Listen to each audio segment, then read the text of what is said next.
Central do Enem. Eu sou o professor Carlos Alberto, de História. Vamos dar aí continuidade ao nosso tema. Estamos trabalhando agora o longo segundo reinado, o período que vai de 1840, golpe da maioridade, até a proclamação da República em 1889. Basicamente, não há muita mudança no país. A gente vem trabalhando que no Império você vai ter um processo em que o Estado brasileiro está sendo consolidado, mas basicamente mantém-se a mesma ordem. A ordem que você vai ter é uma ordem escravocrata, é uma ordem patriarcal, é uma ordem rural, principalmente uma ordem excludente. A sociedade se mantém escravista, patriarcal e continua a política sendo um privilégio das chamadas elites rurais. Bom, politicamente, podemos dizer que durante o segundo reinado, nós tivemos aqui no Brasil o predomínio de uma organização partidária chamada bipartidarismo. Ou seja, você vai ter basicamente, em grande parte desse período, o predomínio de dois partidos. Quais foram esses partidos? O Partido Liberal e o Partido Conservador. Perceba que os nomes liberal e conservador são nomes contrastantes, né? As nomenclaturas são diferentes. Ser liberal é estar mais aberto, mais propenso a mudanças, a novidades, a reformas. Ser conservador seria estar mais fechado a reformas.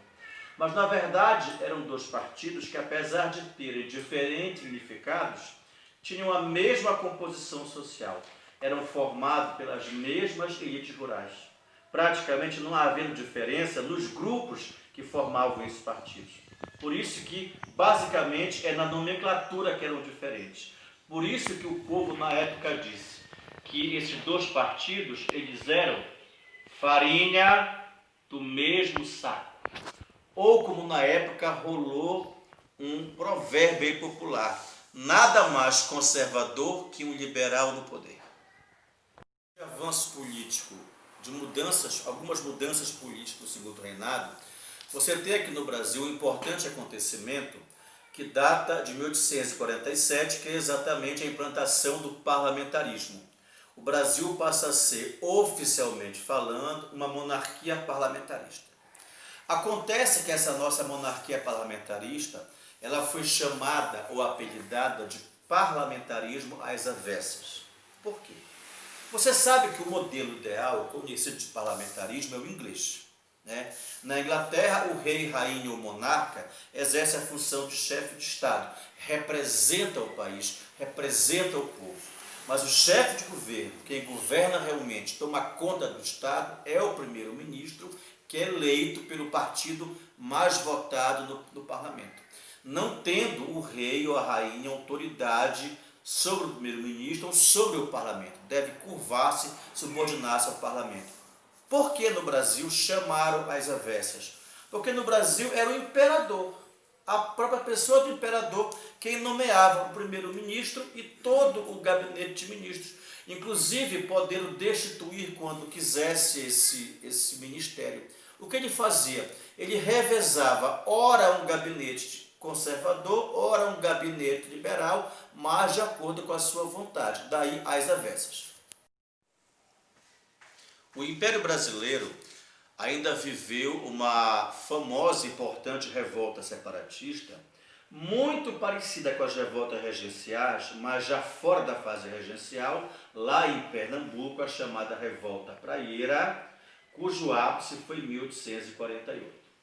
Foi mais uma revolta de caráter republicano, mais uma revolta de caráter federalista, mais uma revolta separatista, mais uma revolta influenciada por princípios liberais e iluministas, que tem lá em Pernambuco o seu protagonismo. Um dos jornais que comandava a oposição ficava na Rua da Praia, daí o nome de Revolta Praieira, que mais uma vez mostra uma tentativa de parte da região nordeste separar-se do país, mas a revolta foi controlada, sufocada aí nesse processo de início do segundo reinado.